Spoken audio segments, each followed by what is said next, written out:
Hello, Sacred Sweets. Welcome in. Today I want to talk to you a bit about parenting. It is the one job that is a full-time job. And I'm not talking about your standard 40-hour-a-week occupation. I'm talking about your 24/7, regardless of whatever else you have going on, job. Okay? It is a demanding role, right? Especially if you have multiple children, right? Because you're meeting them on multiple levels. So there is that sacred balance between all of the responsibilities that you hold outside of just parenting and then incorporating that into your role of being a parent. It's a sacred balance. It's about being present even when you can't physically be present. It's about honoring their evolution as well as honoring your own needs. A lot of times as parents, we get caught up in our roles and we forget ourselves. We forget the things that are important to us. We forget about our desires because there's all of these other responsibilities that take precedence, right?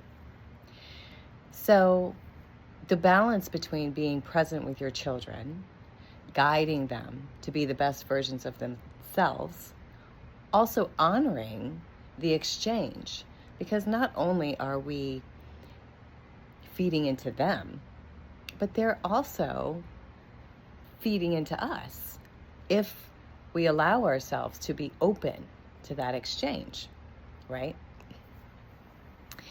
So today's message for you is that there are a lot of responsibilities and our time is very much divided between what our responsibilities are outside of our children, and then incorporating that into being present with our children.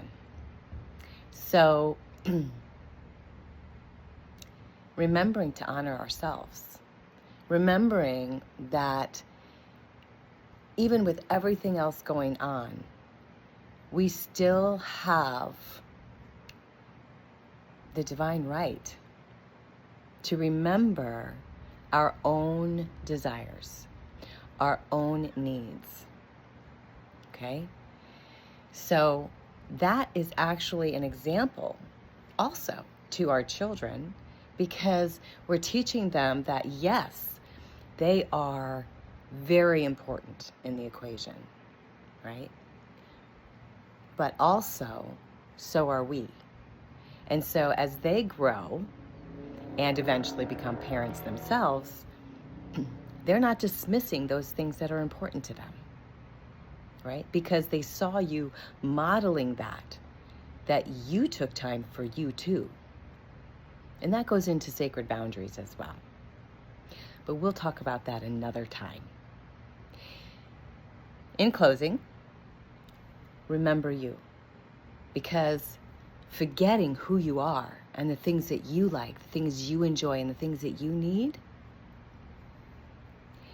that is sending a ripple effect down the generational line. So much love. Surround you with peace and harmony.